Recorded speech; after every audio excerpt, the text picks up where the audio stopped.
Hey everybody, welcome. Special episode of Landmark Live. We're down at Fox 4 with our special guest, Mike Thompson. I'm Ivan Foley, Brad Carl.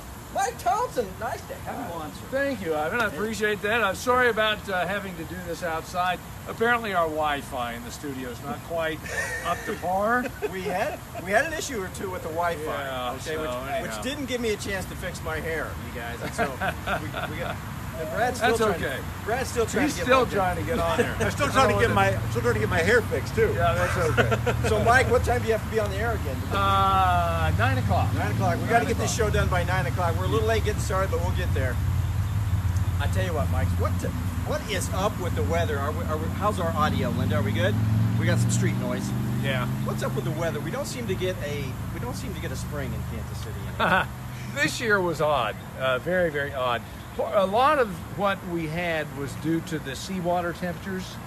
And, this is something that I've been kind of studying over the last 10, 15 years. And it's not a cut and dried part of meteorology.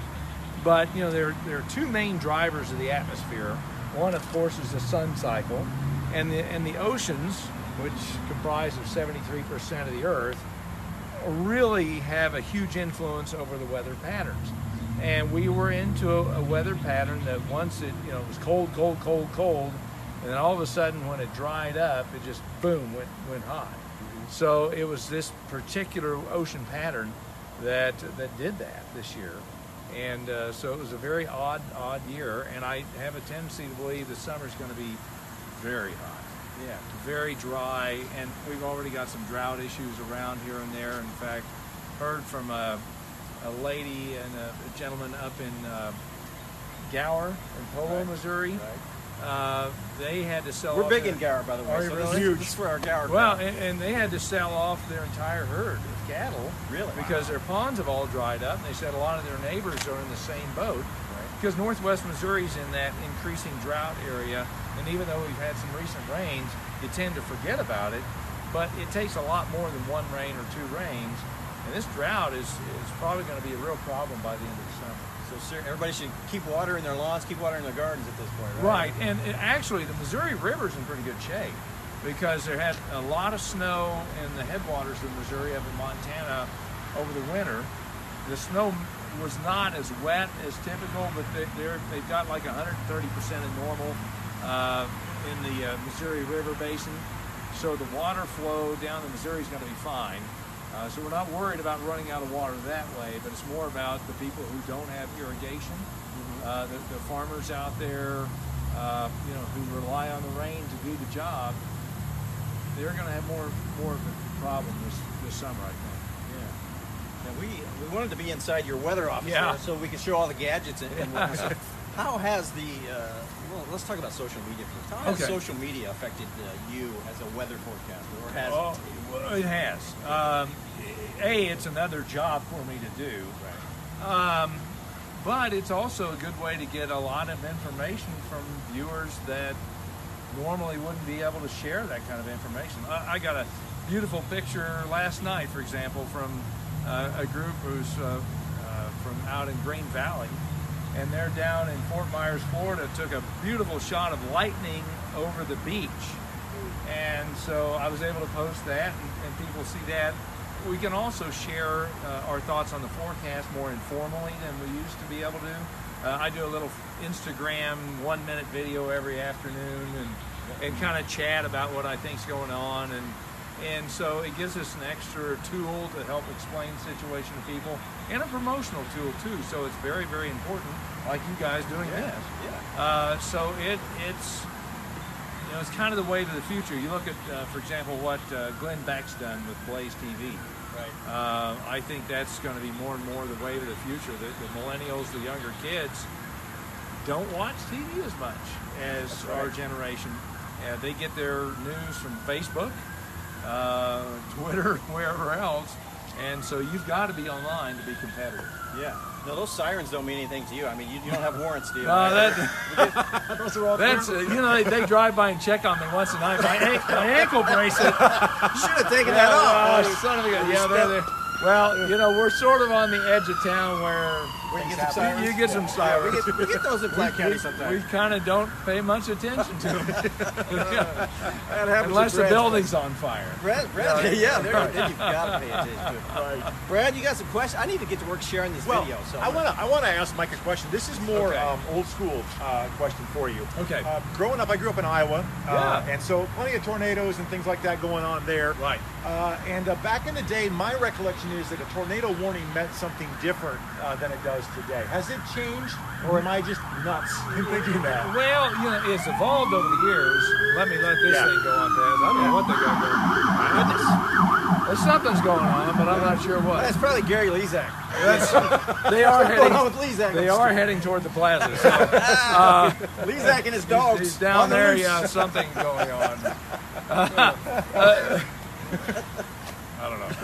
Anyhow, tornado warning. You know, it really hasn't changed much. Although initially in way back when they first started doing this, tornado warnings weren't initially going to be released to the public because when they were first starting to talk about this in the 1950s and 60s, they were afraid it would scare people to death. Right.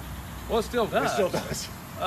Particularly because if you get a tornado warning, you know, people have to realize that a lot of times it's radar indicated. Right. And a lot of times the tornado, or what we think might be a tornado, is so far from the radar, we can't see the bottom of the storm, so we can't confirm there's a tornado there. Sure. We're just looking at the circulation. Sure. And so you have to take it seriously, but you don't want to panic. Right. And, you know, unless we have a situation where we're absolutely sure there's a tornado and we're getting visual confirmation, you just kind of use your common sense and judgment on it. And also, if you're getting large hail, for example, you're near the part of the storm that would produce the tornado. Sure. So that's one sign. And of course, if you see the trees flying by, That's another For the sign. cows. Flying For the cows. cows. Right. Exactly. Right. Yeah. So, you know, tornado warnings are hard. And the Weather Service has a tendency to put out a lot of tornado warnings sometimes. And once they start warning on one storm, that storm gets a tornado warning until it dies. Yeah. Even if it's not producing a tornado. Part of that, I'm sure, is liability. Sure. But it makes our job much more difficult because we don't want to scare people unnecessarily. We want them to know what we think is actually happening. And it's sort of like disciplining kids. There's a balance between being too tough and not tough enough. And Right. that's the same with tornado warnings, you know. Well, and a perfect example, I think, would be going back to, was it 2003 or 2004 when we had the one come across the river from Kansas City, Right. Kansas and everything? That was an obvious situation of take cover, Right. clearly. Right. But some of the stuff we've had recently, I think the way you just explained it, Mike, was kind of the answer to my question that I was Right. looking for, which is, yeah, sometimes they put out maybe too many warnings that just make your job difficult. And you know, they struggle with it. Sure. Look back at the Joplin tornado. A lot of people died in Joplin because they didn't believe the Weather Service because they put out too many tornado warnings. Right. And they became desensitized to it. And then after that happened, they stepped back and they were introspective for a brief period of time. Sure. But that introspection is gone. Right. That's worn off. Right. And so I think you're going to have another Joplin again before they realize we've got to do something. And we've done studies here internally about they overwarn on severe thunderstorms. Yeah. So, you know, it would mean something if they were more judicious. And I know that they're struggling with that. I don't know if there's always a good answer. And I think that the weather services, okay, they're back. Yeah. The weather services around here realize there's a problem. Yeah. Those are loud. They are kind of loud. These guys will do anything to get on TV. I know. The weather services around here realize there's a problem, but you have to adopt that as a whole with the National Weather Service nationwide. Yeah. And getting some people out in D.C. or on the West Coast to agree to that is like, you know, not going to happen. Right. And I think do you think maybe too much information sometimes, like technology has changed so much to where that maybe the National Weather Service has too much information sometimes? You know, there's a lot of analytical tools, and it's a lot better than it used to be. I think, I don't know if it's too much information or, you know, you get a lot, but you get into a situation where it seems more urgent, and it's almost a symbiotic thing where the urgency causes you to amp up the game a little bit, and then you amp it up a little bit, and then, oh my God, and pretty soon it's hair on fire. And so you have to be able to step back and use some common sense. And you get varying levels of expertise around the country on dealing with radars, you know, interpreting radar data and stuff like that. And some people, I don't think, look at the analysis of what the situation is. And you have to look at the parameters of where that storm is forming, whether it's an area favorable for tornadoes or severe weather, or if it's moving out of that, or things do change over the course of a thunderstorm. And so you have to constantly reevaluate that, and it's a tricky thing. Now, speaking of analytical tools, Mike, the Farmer's Almanac. Yes. You use it? Yeah. How accurate do you think it is? It's funny. I look at it for the astronomical data. Like if I want to know when the solstice is, you know, I look at the old farm. Okay, it's 5:07 tomorrow. Summer begins. I found that in the almanac. That's the fastest way to find it. That's great. But the weather, you know, I had dinner one time with a guy who makes us forecasts, and I tried to ask him, okay, you know, how do you do that? You know, what do you do? And they use the solar cycles and then some other weird voodoo. They dance around a fire with chicken bones, stuff like that. But if you look should at do that on the 10 o'clock. That would be awesome. That would increase ratings. They had a talk with me about the last time I did that. But chicken bones always get chicken bones are good. I like them, but especially from Cane's. Cane's good stuff. They don't have bones, but they're really good. But anyhow. Back to the Farmer's Almanac. I lost my very shallow train of thought. You fit right in on this show. Yeah, perfect. Thank you very much. It's, you know, you look at it'll say July 10th through 17th, hot thunderstorms. Sometimes you'll go back and look a year ago, and during that period it was hot thunderstorms. So they're relying on some of the cycles repeating themselves. And a lot of times they do. But when you have a weather pattern change, as we had this year, everything's out the window.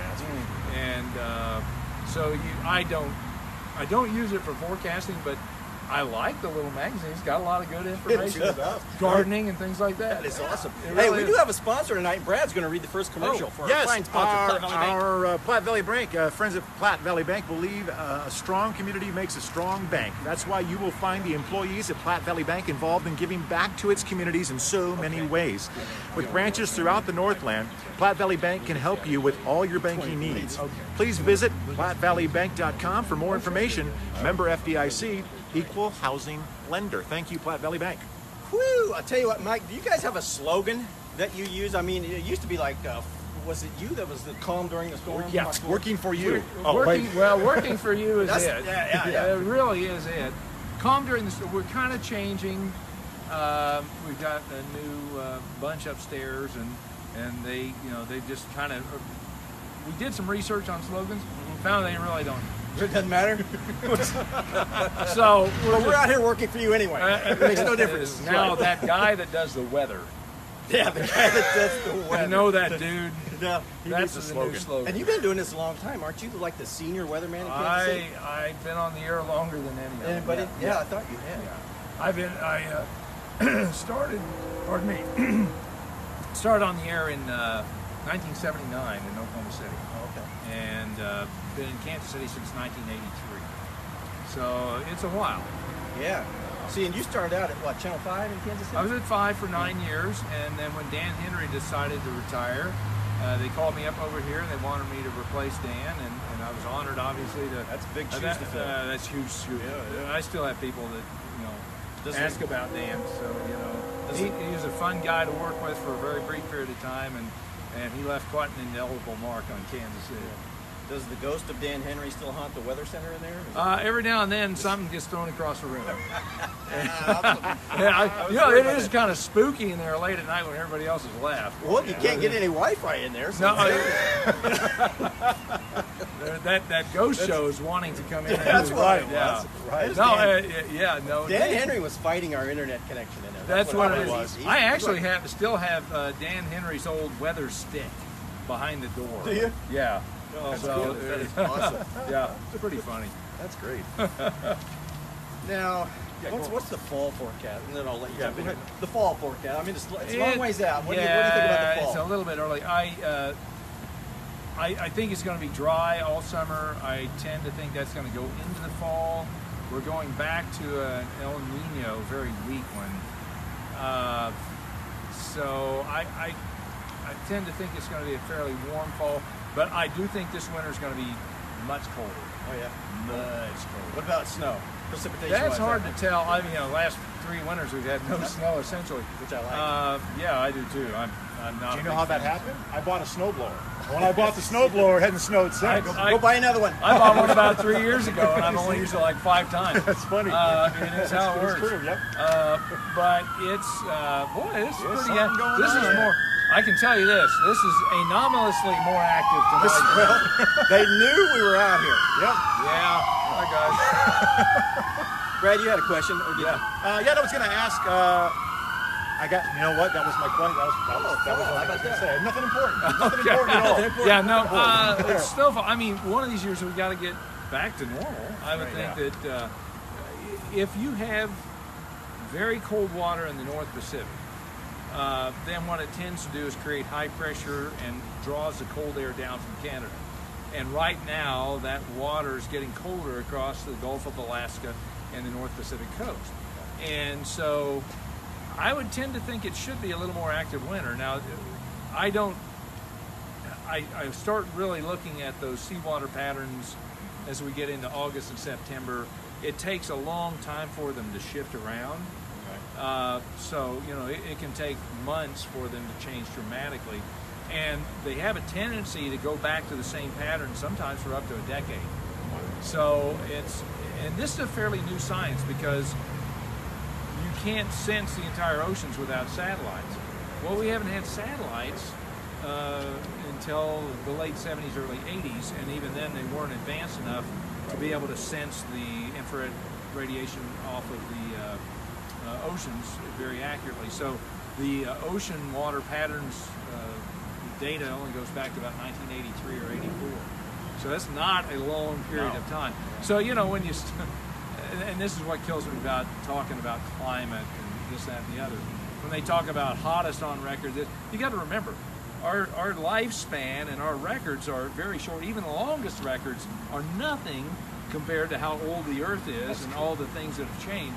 So, these dire predictions about, well, I remember in the 70s it was the new ice age, and then, of course, the global warming and all that sort of stuff. It's not based in science. That's the problem. They're not putting it into perspective. And a lot of people don't think that way. They think it was a hot summer, oh my gosh. Right. And it's just not the way it works. Hey guys, hit like, check in, share this video. We've got some trivia games coming up quickly. Your chance to win concert tickets. And speaking of concert tickets, Mike, you're a music man from way back, right? I read this about you. Yeah. Mike plays the guitar. Tell us about that. Well, I started when I was 10. I'm still pretty bad. I doubt it. Consistently bad. Actually, I taught myself. And when I was in the Navy, you meet a lot of guys who know how to play. And so you pick up different styles and this and that and the other. I still would love to be able to play as well as somebody like Brad Paisley, but that's never going to happen. I really think you have to have some natural inborn talent to do that kind of playing. I'll try, but it's not going to happen. But I have fun. I mean, I've sat in with some bands, and we had a band in high school that was primarily known for pure volume. We were extremely loud. Pure volume is always good. Porky and the Pigs. I was Porky and the Pigs. Yeah, I was one of the pigs. Awesome. Porky still plays. He lives down in Tampa, Florida now. Wow. But we were not good. Did you guys ever go Porky Piggin'? We played a couple dances, but the check bounced after we did it. So we got, but it was fun. I mean, it was, I worked all summer in the hay fields to pay for I had a custom 200 amp. You know those old custom amps, tuck and roll. Creedence Clearwater Revival had them. Yeah. They were about this wide, about this tall, and weighed about 300 pounds. That is awesome. Oh yeah, it was great. I could shake my mom and dad's house with that thing.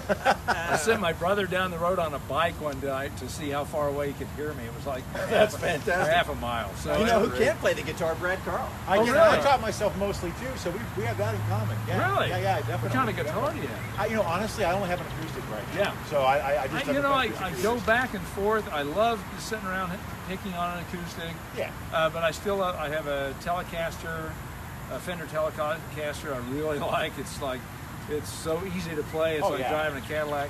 I've got an old Gibson Hummingbird. I sold my custom amp when I went in the Navy. Should never have done that. Oh, yeah, It's a classic now. Yeah. But I got a Gibson Hummingbird that was made in Kalamazoo, Michigan.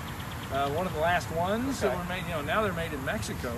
But that thing, I paid, I think it was $600 for it in 1974. It's now worth about $5,000 or $6,000. Yeah. So it's a beautiful guitar. I'm scared to touch it now. I'm sure. It's actually worth some money.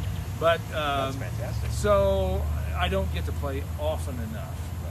Not nearly enough. I do at home at midnight with the headsets on, so it doesn't wake up my wife. Right, You know. exactly. So Hey, Brad, you want to check your phone, see if we got any check-ins? I'm gonna Yeah, read a let me check this real commercial quick. here. Yeah, read a commercial. Platte Valley Bank is a full-service mortgage operation with a wide product offering that includes conventional FHA, VA, USDA, and jumbo financing, as well as other niche products. Originating, processing, and underwriting are all done in-house. Platte Valley Bank is locally owned and operated. Member FDIC, equal housing lender. Thank you, Susan Baker and Platte Valley Bank, for sponsoring this show with Mike Thompson tonight.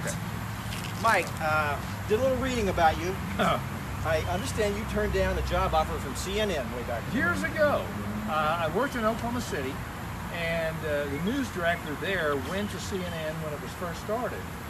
And I ended up going from Oklahoma City to Charlotte, North Carolina. And the news director called me and said, hey, would you consider coming on CNN doing the weather?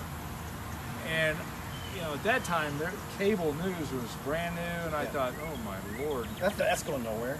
That's kind of what I thought. And so I said, well, no, I just started this job in Charlotte, so no. I could have been there. Actually, I'm glad I didn't. I like the local news side of things. If you do weather on the national, not many people end up being Willard Scott. Yeah, exactly. And but here on a local level, you can make a local impact. You get to know the community, and this is close enough to where I grew up. So it really worked out pretty well. Every now and then you think, oh, should I have done it? But I think it would have been tricky. And it wasn't because CNN was too liberal for you or anything like that. Come on, you can tell us. Come on, Mike. Nobody's watching. I'm really glad I'm not there now. Yeah, I hear you. That's great. Now, you're in the Guinness Book of World Records twice, right? Yes. Yeah. Tell us about that. Well, one for playing Smoke on the Water with that bunch. I can't remember. 2007, I think it was. Yeah. Did you do that? No. Lord, that's fun. Brad plays 867-5309. Oh, very good. Yeah, go to YouTube and find that. It's on there. He nails that one. Yes. I got a world record for that, and I've got a world record for the school day FK for the largest weather class. And we still hold that. We probably should update it because we've had some bigger shows since then. But that thing has grown and grown and grown. It's a fun event, but it takes about a year to plan. I'm still I'm already working on next year's show. And for 1 hour, sort of like doing a wedding, a giant wedding once a year. All the details and stuff like that. So the Royals may want to schedule that 3 or 4 more times throughout the year now. Yeah, with the tennis being down. Yes. Because, if you go there on school day at the K, there's just a constant buzz. In the stadium, it's all the kids, just doing the chatter thing. Right. But hey, Mike, whenever you're ready, Brad, you got ready to play some games? Yeah. What we're going to do is we're going to ask Mike trivia questions, and Mike's going to answer for people to win. We've got our first player, Navy vet to Navy vet. Gary Pixler is going to play, so you're going to play for Gary Pixler. Very good, yes. very good. So he says you better not fail a fellow Navy vet. I'm sorry in advance, Gary. Here we go. Now, Mike, we talked earlier about how you started here on the TV in 1979. Yes. Right? Okay. Well, roughly Oklahoma City. No, I'm sorry, Oklahoma City in 1979. Right. You also were you also aboard at some point the USS Lexington doing weather in that year too? I got out in '79, so I roughly finished my tour of duty in '79 on the Lexington. So '79 was a big year for you. Huge year. Kind of definitely. So let's talk about what the #1 song of 1979 was, and I'm going to give you multiple choice. Oh, okay. So we'll make this a little bit easier. Yeah, exactly. Okay. Alrighty. Was the #1 song of 1979 "Physical" by Olivia Newton-John, "Don't Go Breaking My Heart" by Elton John and Kiki D, or "My Sharona" by The Knack? I want to say the last one, but I suspect it's Elton John. Oh, it's My Sharona. It's My Sharona. My Sharona. My Sharona. Oh, wow. My Sharona. #1 song. I would not have guessed that. I would have missed that. Yep. I would have thought, okay. Yeah, you said you thought it might have been "Don't Go Breaking My Heart." That was 1976. So a couple years before that. Yes. All righty. But we're going to give Gary Pixler a prize. Okay. Gary Pixler. Thanks, Gary. I tell you what. My memory's foggy before yesterday. Mine too. I understand. So I understand. I'm just saying. Yeah. Gary Pixler, you're going to Lone Star on Thursday, June 28 at the Ameristar Casino. That's going to be good. Yeah, thanks to our friends at Ameristar for that. Very nice. Next up, Sylvia Anderson. Sylvia Anderson. Okay. Yeah, Sylvia Anderson, not a Navy vet, but we still wanted to win. So here we go. Now this is a little more, maybe even a little more in your wheelhouse, Mike. 1992 was the year that you began your fruitful tenure here at Fox 4? Correct. Okay. Which hurricane hit the Bahamas and Florida in August of that year? I'll give you multiple choice just in case. Okay? Was it Hurricane Ivan Foley? Was it Hurricane Andrew? Or was it Hurricane Opal? Hurricane It was Andrew. Andrew. Andrew it was. Yes. Correct. That's Correct. Wow. I thought you might know that one. Rock and roll. How about that? Sylvia Anderson. That's why the police have been. That's inappropriate. Yeah, I think you're right. That's not necessary at all. Quick. Sylvia, who is our favorite librarian at Camden Point, she's going to see the Temptations at Ameristar. Interesting. Good Good band. too. Another Look good at these band. prizes we got, Mike. This is That's like not bad. It's like got we're doing one big more. time I'm stuff. telling you. Now we got to get Luke Mike. Davis. Luke Davis. Well, Luke Davis. Okay, good. Okay. Good, 'cause Okay. we don't want Mike to miss his weather forecast here. So, all right, here we go. Final question. Here we go. Mike, it said on fox4kansascity.com, assuming that it's correct information, maybe you were the one who wrote it, that you were also inducted into the Kansas City Media Professionals Hall of Fame in 1994? Yes. Is that correct? Okay. How much, on average, did a gallon of gas cost in 1994? Was it $1.09, 77 cents, or $2.95? 1994. What were the? It wasn't It's a tough one. I didn't mean to make it so hard. What? Give me the numbers Yeah, again. 109, Okay. 77 cents, or $2.95. In '94, I'm going to say $2.95. No. No! What? The $1. Yeah, exactly. There's no okay. way it was 77 cents, right? No You way knew it was that. 77 cents. No. Boom, Luke Davis. $1.09's good enough. We're giving that I to was, Luke trying, Davis. I was trying to think if we had an oil shortage. Yeah, it's hard to remember. Thinking 94, the war. Yeah, like I said. Right. We make it easy for our contestants. Thank to you. win. Good. Yeah, even when they miss answers, I've missed answers. Don't feel bad. I wish you guys could do the forecast for me. We because can't. Give me a second shot every now and then. Do you ever hear from people when you really screw up a forecast? Oh, sure. Yeah. Well, here's the thing.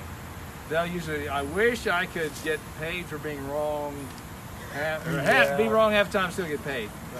I've never heard that before. I'm sure you've never heard that. Ever. I've never said it before. See, there you go. Never about you. Luke Davis, you're going to Mickey Gilly and Johnny Lee at Ameristar. That's a great band. Gilly's great. He's got this thing where he like points at all the ladies while he's playing. Does he really? Yeah. He's not a young man anymore. Yeah, So that's and they throw their social security cards in. it's not like Tom Jones. He used to get something else thrown in. Yeah, that's true. Yeah, it's true. That's very true. So, hey, real quick, fall's not coming tomorrow, right? But it's going to be a little cooler. Tomorrow is going to be normal for October 7th. Right. We're talking highs barely at 70 degrees. Wow. That's October weather. That's Yeah. fantastic. It is crazy. I'm ready. Take it though. What the heck? Don't worry, the hot weather's coming. I'm sure it is. I guarantee you that. Now, Mike, you got guys who do like movie reviews on Fox 4, right? Right. And how many popcorn bags would they give this episode of Landmark Live? Oh, seven. Seven. On a Yeah. scale of 1 to 5. Yeah, we're getting Sean would probably call it pretty doggone entertaining. That's good. I like Sean. Yeah. But I don't even know him. I know either. It's weird. I got like DVDs at home, and it says this movie was excellent. It says Sean Edwards, Fox 4. Who's this? Really? I know that guy. It's not Gene Shalit, but it's Sean Edwards. Mike, Lauren Halifax. Yes. I read that somewhere where she brings treats in to the crew. She does. And did she bring some tonight, or are we gonna have to go to her house and get No, those? I'm not What's the deal? sure. Like once a week, she'll go over to Costco and bring back these giant pies and stuff. Wow, Yeah, she's trying to fatten us up. I guess. Well, we might have to slide back inside. Exactly. She's very nice. I'm glad Yes. she came over from the morning so we can start eating better.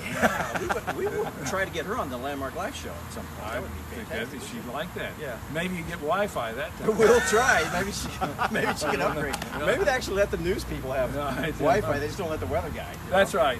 They know it's dangerous. Don't play with fire. Don't give Mike Wi-Fi. We did see Mike's office. He has some nice, fancy screens and knobs and buttons and Lots all of kinds color. of things. Yeah. Oh yeah. Yeah. Yeah. Lights. It's a gamer's dreamland. It is, yeah. It's Very much pretty so. much so. Yeah. Fantastic. Now, Mike was a guest speaker at the Platte City Memorial Day Yeah, that's nice. service recently, so that's where we connected with him and said, "Hey, Mike, come on Landmark Live." He said, "Yeah, I'd be glad to." So we thank you for doing that. Well, it was a nice ceremony up there. I was really impressed with it, and a lot of great folks. And it was hot. Oh yeah, I saw It that. was You hot. saw how hot you were in the Well, picture. You too. Yeah. So I talked quick, but Yeah. you I was know, sweating through my shirt. Yeah, I can see it. I can see things I wasn't supposed to see. Yeah. It was not my favorite I mean, picture. usually You it's- looked good, but I was like, exposing. But no, it was great. It was a great ceremony, and like I said there, it's all about Memorial Day. It's all about our history, and unfortunately, I think history is being rewritten right before our eyes in a lot of cases, and it's important for the kids to understand our history, because if you don't, you're gonna go off the rails pretty easily. So, Yep, Mike, we know you've got to get back inside. You got a 9 o'clock show to prep. I do. Yeah. Yeah, A real show. I do. No, you do. I told him I have a short memory. Really, I think we're here to tell you. Yeah. But anyway, guys, thanks for joining us. Go like Mike's Facebook page if you haven't Thank already. you. Yeah, I'd appreciate that. Check that out, and right. go like the Platte County Landmarks page if you Great. haven't done that yet. I saw some really big fish on your page. Oh, that's Yeah, giant. Carp. Well, that's two of our yeah, readers. those are huge. Yeah. Those are huge. I have another commercial I'd like to read. Oh, okay. For our good friends at Platte Valley Bank. Platte Valley Bank believes a strong community makes a strong bank. That's why you will find the employees at Platte Valley Bank actively involved in giving back to their communities in so many ways. With branches throughout the Northland, Platte Valley Bank can help you with all your banking needs. Please visit PlatteValleyBank.com for more information. Member FDIC, equal housing lender. Thank you, Platte Valley Bank. Mike Thompson thanks you even for sponsoring this episode. Yeah. Mike, we thank you, my Thanks, friend. Ivan. I appreciate that very much. All Brad, right, thank you guys. I appreciate it. Guys. And thanks to your lovely wife back there who's getting eaten alive. by the Junior mosquito. producer, Linda. Linda there. So Filling Awesome. in. We're a person short tonight, but hey, we made it work, right? We did. How about that? Okay. Hey. Guys, we'll see you next Thursday night, right? Next Brad? Thursday night for Yeah. another Thursday night? special show. We'll tell you more about it. Keep your I eyes think open we've got a on Facebook. magician who We do. is going to make some magician. things disappear. Yes. This is Hot weather. it's going to be scary. okay. We got to get off the air. She's getting bit. All right. She is. See you guys She's next in Thursday. pain. Thank you. I asked her if we could take a picture.